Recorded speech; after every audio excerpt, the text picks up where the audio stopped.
করি যেন এমন আমল রাখিও জান্নাতে মোরে শুধু তোমার দয়ায়।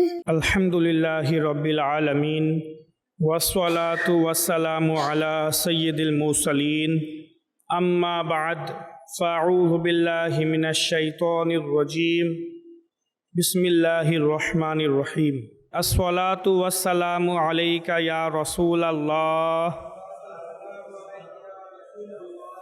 আসসালাতু ওয়াসসালামু আলাইকা ইয়া হাবিবাল্লাহ আসসালাতু ওয়াসসালামু আলাইকা ইয়া নবী আল্লাহ ওয়া আলা আলিকা ওয়া আসহাবিকা ইয়া নূর আল্লাহ। মাজমাউজ জাওয়ায়েদ কিতাবে বর্ণিত হয়েছে ক্বালা রাসূলুল্লাহ সাল্লাল্লাহু তাআলা আলাইহি ওয়া আলিহি ওয়াসাল্লাম মান সাল্লা আলাইয়া হিনা ইউসবিহু আশরান ওয়া হিনা ইউমসি আশরান আদরাকাতহু শাফাআতি ইয়াউমাল কিয়ামা। প্রিয় নবী সাল্লাল্লাহু তাআলা আলাইহি ওয়া আলিহি ওয়াসাল্লাম ইরশাদ করেন, যে ব্যক্তি সকাল ও সন্ধ্যায় আমার উপর 10 বার দুরূদ শরীফ পাঠ করবে, কিয়ামতের দিন সে আমার শাফাআত লাভ করবে। कहेंगे और नबी इज़हबू इला गैरी, मेरे हुजूर के लब पर अना लहा होगा। অর্থাৎ কিয়ামতের দিন যখন মানুষ বিভিন্ন আম্বিয়া কেরাম আলাইহিমুস সালাতু ওয়াস সালামের খেদমতে শাফাআতের আবেদন নিয়ে উপস্থিত হবে, তখন সকল নবী বলবেন ইযহাবু ইলা গয়রি, আমি ব্যতীত অন্য কারো কাছে যাও। কিন্তু যখন মানুষ প্রিয় নবী সাল্লাল্লাহু আলাইহি ওয়াসাল্লামের দরবারে উপস্থিত হবে, তখন প্রিয় আকা সাল্লাল্লাহু তাআলা আলাইহি ওয়া আলিহি ওয়াসাল্লাম ইরশাদ করবেন, আনা লাহা আনা লাহা, এই কাজের জন্যই তো আমি আছি। ইয়া রাসূলাল্লাহি সালামুন আলাইক ইয়া হাবিবাল্লাহি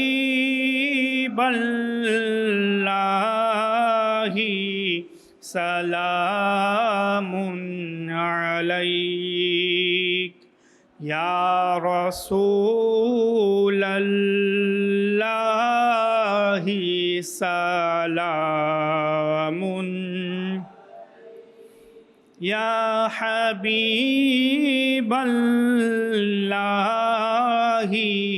সালামুন আলাইক আনতা শামসুদ্দুহা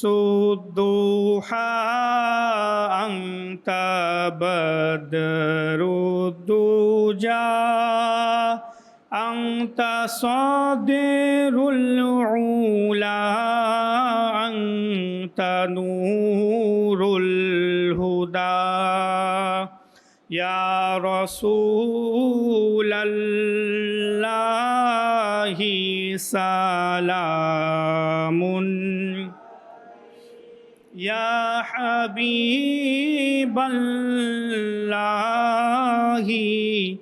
সালামুন আলাইক সাল্লু আলাল হাবিব সাল্লাল্লাহু তাআলা আলা মুহাম্মদ সাল্লাল্লাহু আলাইহি ওয়াসাল্লাম সালাতাম ওয়া সালামান আলাইকা ইয়া রাসূলুল্লাহ।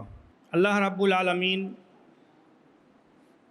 পবিত্র কুরআনুল মাজিদে ইরশাদ করেন, বিসমিল্লাহির রহমানির রহিম, আফা হুকমাল জাহিলিয়াতি ইয়াবগুন ওয়া মান আহসানু মিনাল্লাহি হুকমান লিকওমি ইউকিনুন।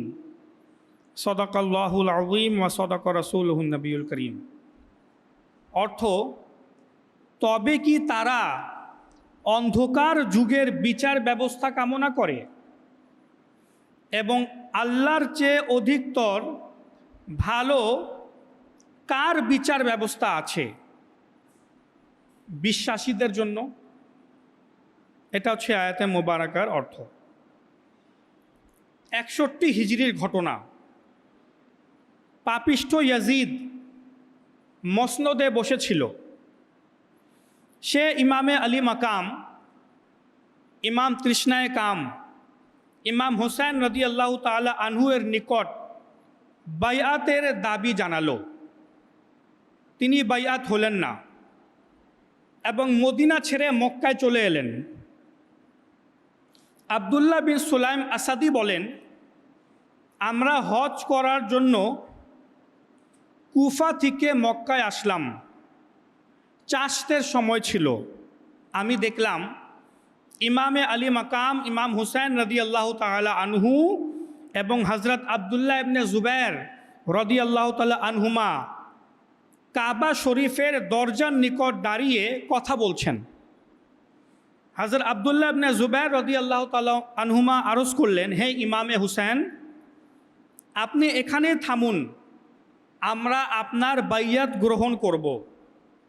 ইমামে আলী মাকাম বললেন, আমার শ্রদ্ধেয় পিতা মাওলা আলী শেরে খোদা রাদিয়াল্লাহু তাআলা আনহু আমাকে একটি হাদিস শুনিয়েছিলেন যে একটি দুম্বা হবে যে কাবা ঘরের পবিত্রতা নষ্ট করবে, তাকে এখানে হত্যা করা হবে।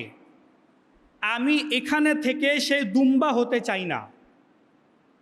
এর অর্থ ছিল যে আমার শাহাদাত তো নিশ্চিত, এখানে মক্কায় থাকলেও আমাকে শহীদ হইতে হবে।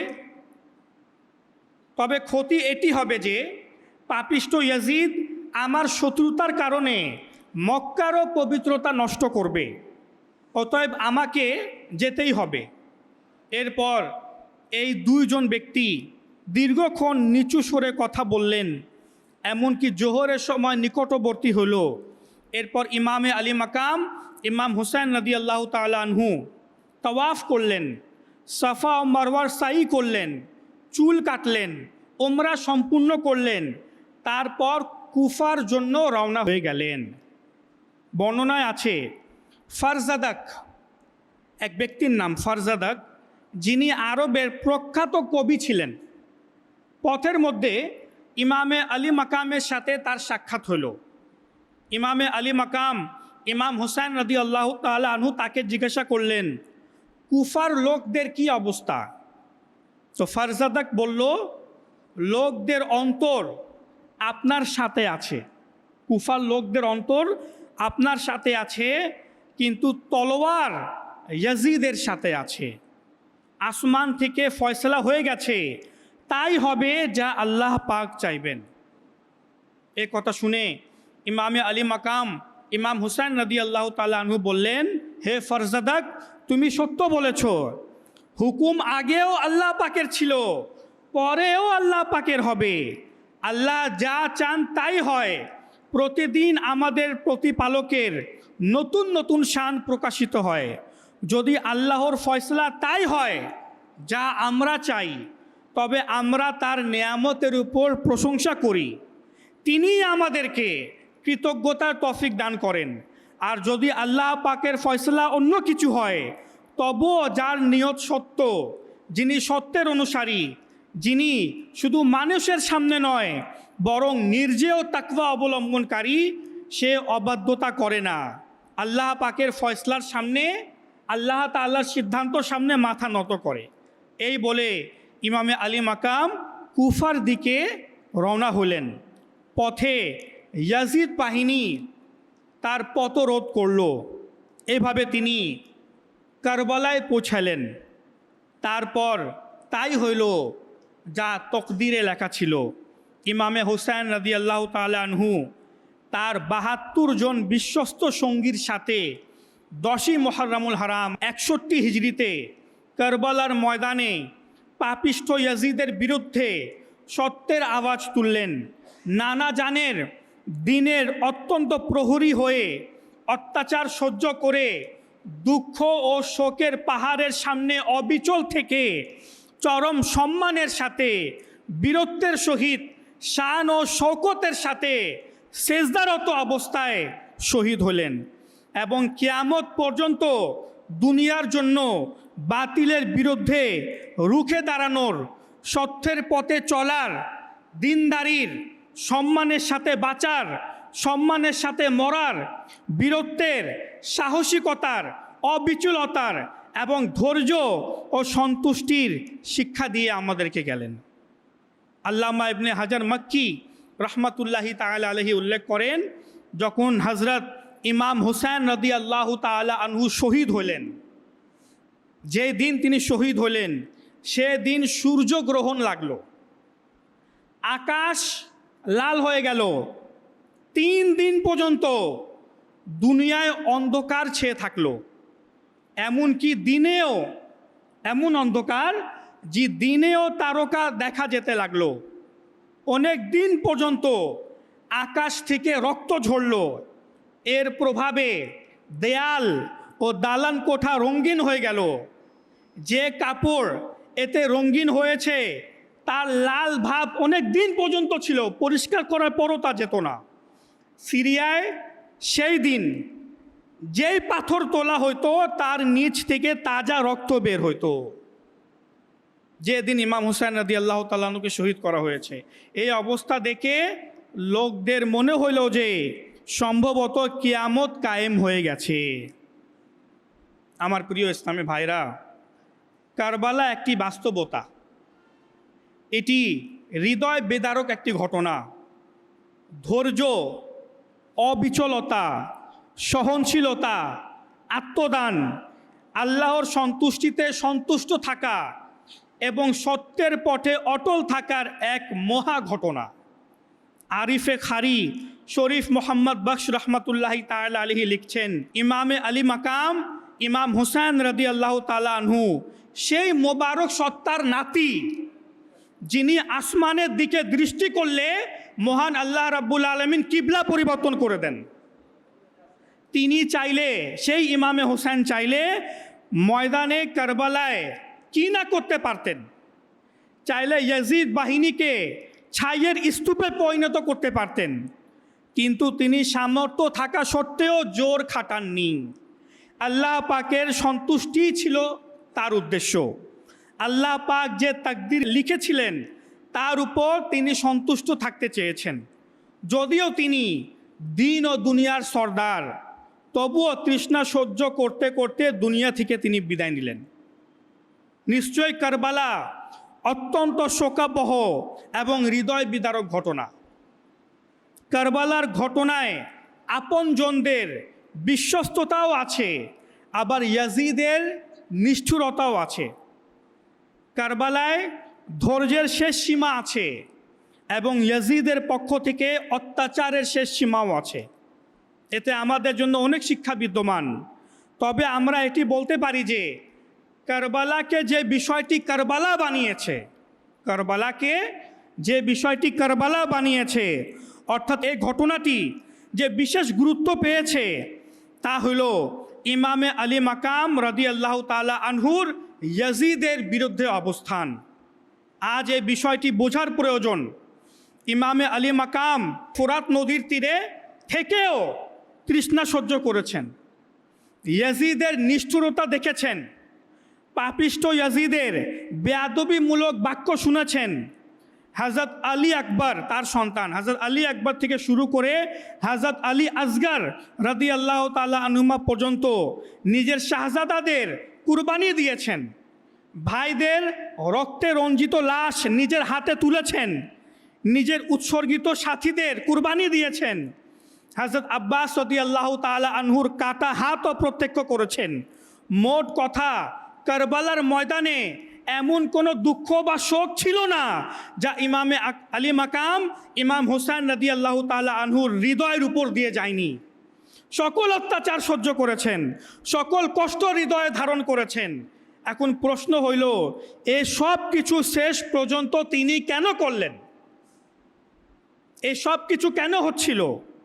ইমামে আলী মাকাম রাদিয়াল্লাহু তাআলা আনহু যদি সেই দিন ইয়াজিদের কথা মেনে নিতেন তো প্রচুর ধন সম্পত্তি পেতেন। ইয়াজিদ ইমামে হোসেন রাদিয়াল্লাহু তাআলা আনহুকে তার পরিবার পরিজন সাথী সহ ছেড়ে দিত, বাহ্যিক সম্মানও পেতেন। সব কিছুই ঠিক থাকতো, তা সত্ত্বেও তিনি দুনিয়াকে পথদলিত করলেন এবং কুরবানিকে কবুল করে নিলেন। এই সব কিছুর পিছনে ইমামে আলী মাকাম ইমাম হোসেন রাদিয়াল্লাহু তাআলা আনহুর কী চিন্তা ছিল, ইয়াজিদের বিরুদ্ধে তার অবস্থান কি ছিল, এই অবস্থানটি আজ বোঝার প্রয়োজন। বয়ানের শুরুতেই পারা 6 সূরা মায়দার 50 নম্বর আয়াতে মুবারাকা শোনার সৌভাগ্য অর্জন করেছি।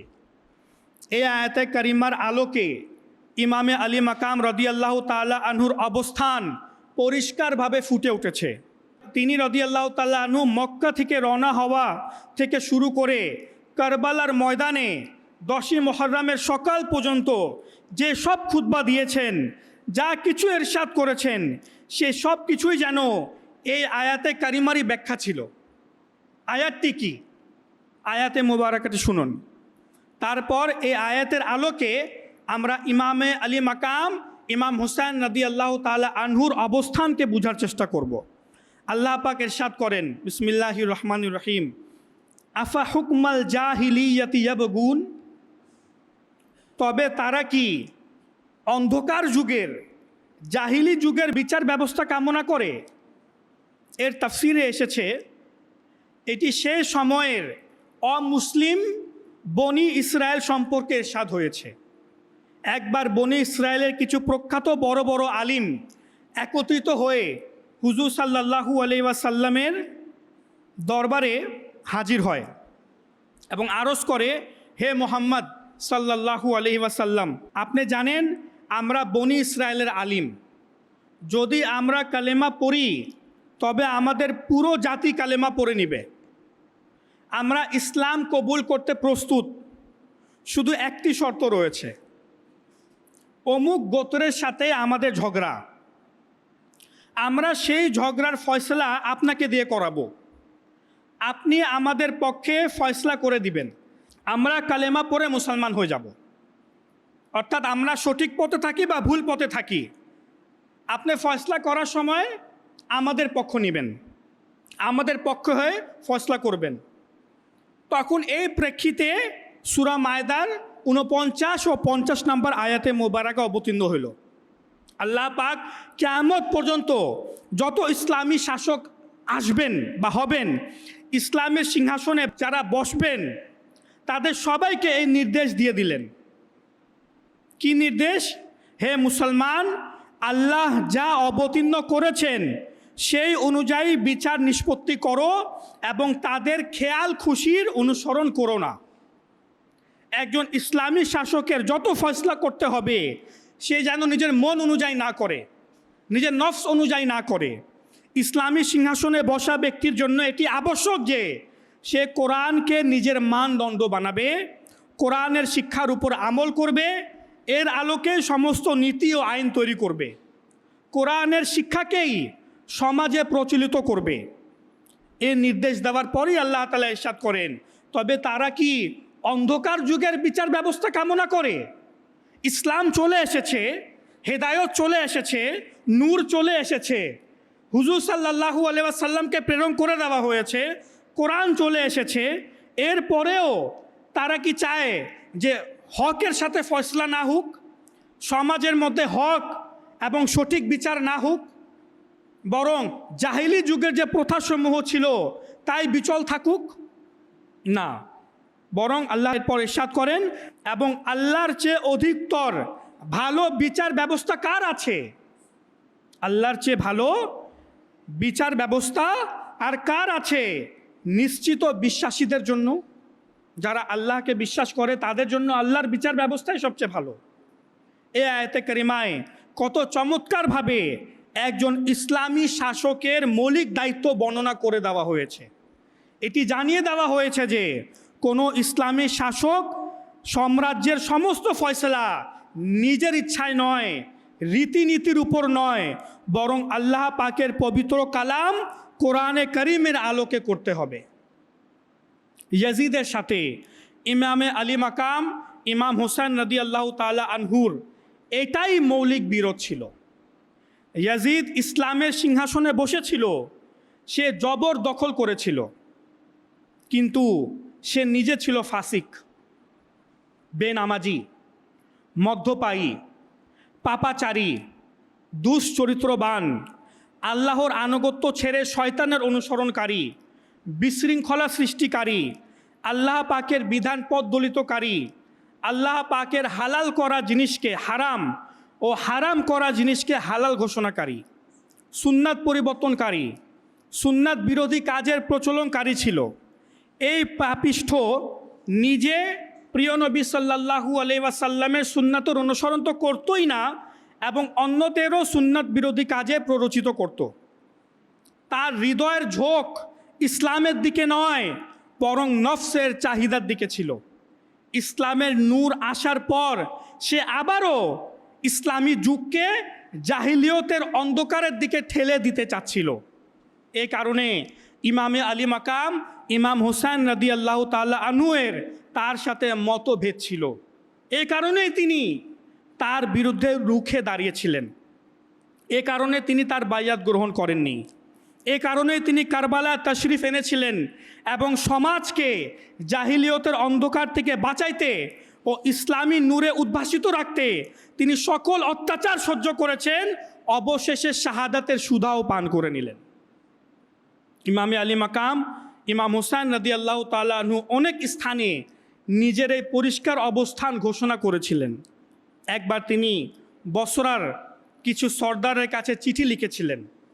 তাতে বলেছিলেন, আনা আদউকুম ইলা কিতাবিল্লাহ ওয়া সুন্নাতি নবিয়্যিহি, হে লোকেরা, আমি হোসেন তোমাদের আল্লাহর কিতাব ও তার নবীর সুন্নাতের দিকে আহ্বান করছি।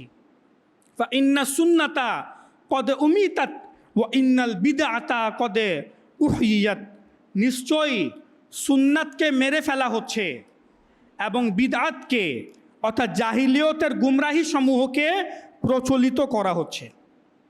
যখন ইমাম হোসেন রাদিয়াল্লাহু তাআলা আনহু কারবালার ময়দানের দিকে তাশরিফ নিয়ে যাচ্ছিলেন, পথে এক স্থানে তিনি খুতবা দিতে শুরু করলেন।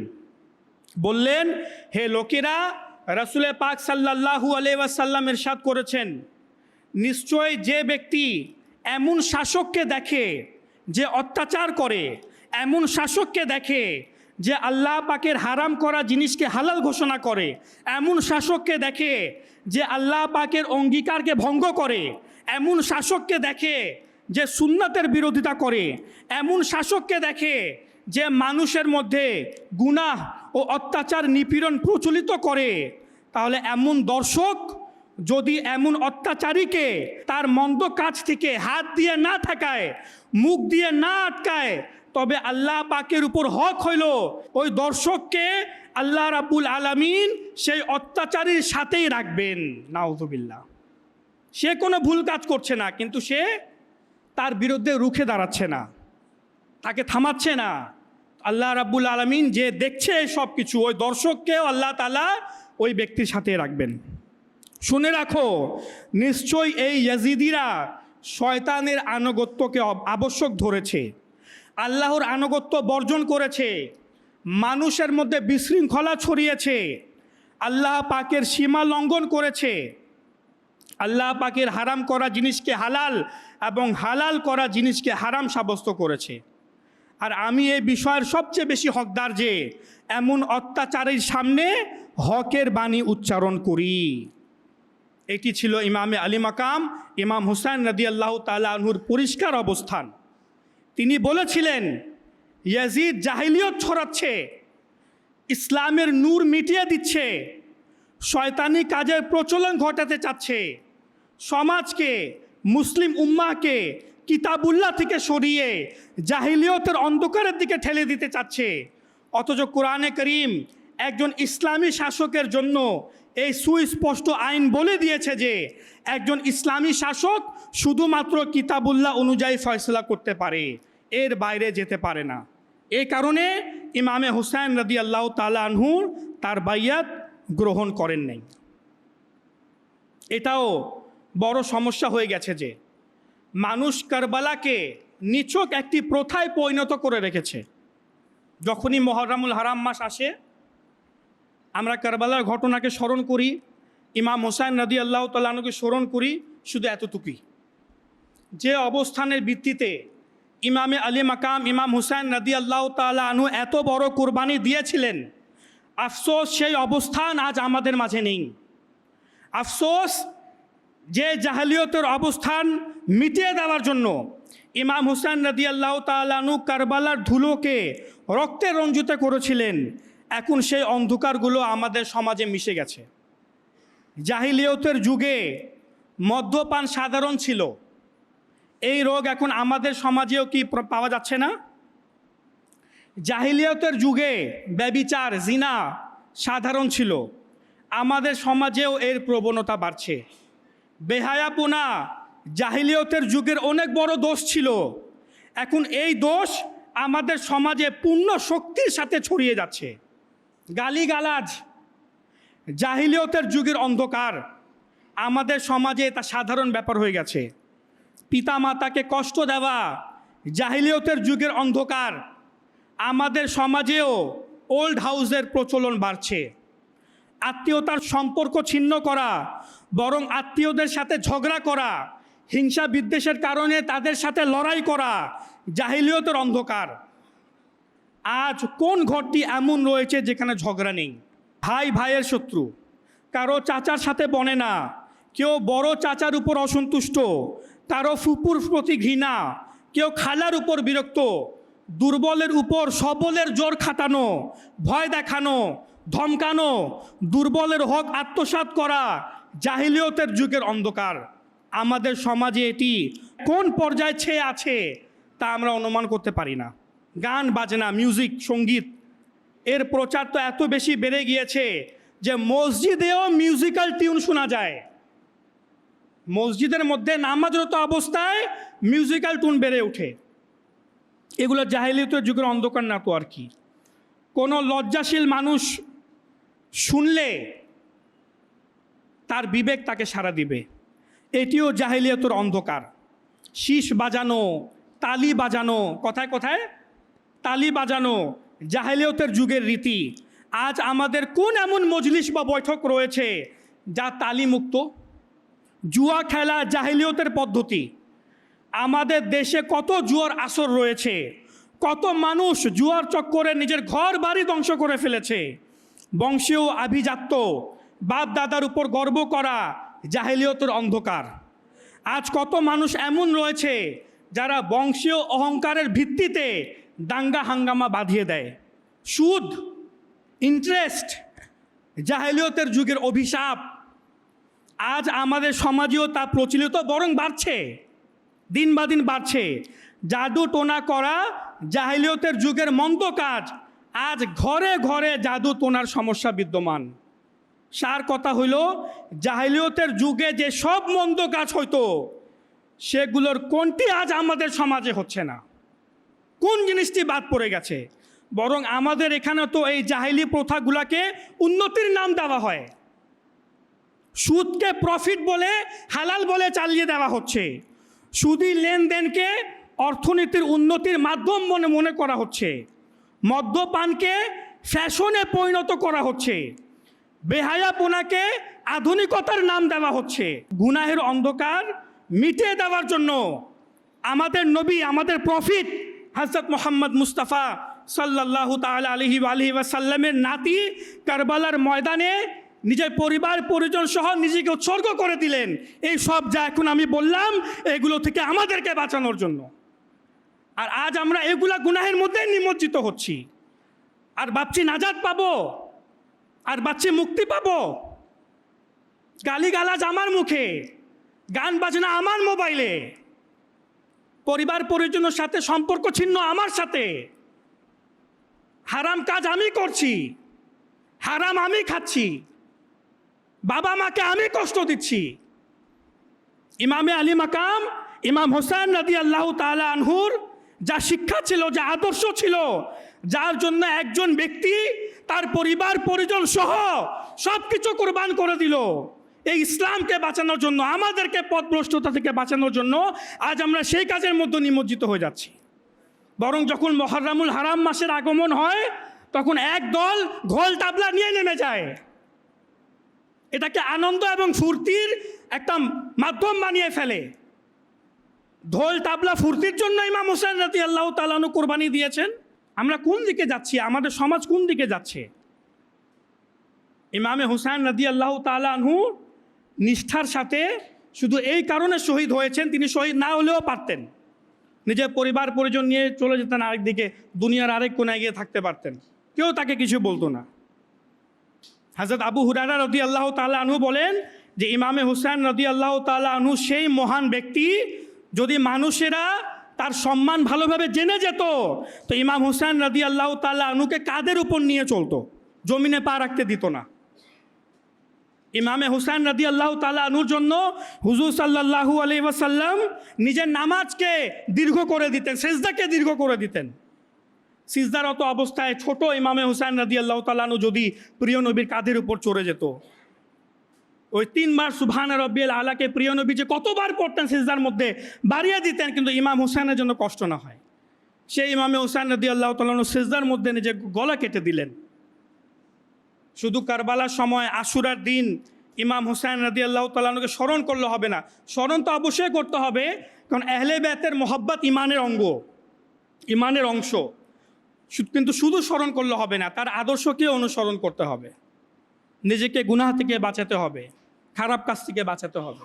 আল্লাহ রাব্বুল আলামিন আমাদেরকে এই আশুরার ওসিলায় ইমাম হুসাইন রাদিয়াল্লাহু তাআলা আনহুর ওসিলায় যেন নেককার বানিয়ে দেয়, আমরা যেন ইমাম হুসাইন রাদিয়াল্লাহু তাআলা আনহুর আদর্শকে অনুসরণ করতে পারি। আমিন বিজাহিন নবিয়িল আমিন সাল্লাল্লাহু তাআলা আলাইহি ওয়া আলিহি ওয়াসাল্লাম। সাল্লু আলাল হাবিব সাল্লাল্লাহু তাআলা আলা মুহাম্মদ সাল্লাল্লাহু আলাইহি ওয়াসাল্লাম। করি যেন এমন আমল রাখিও জান্নাতে মোরে শুধু তোমার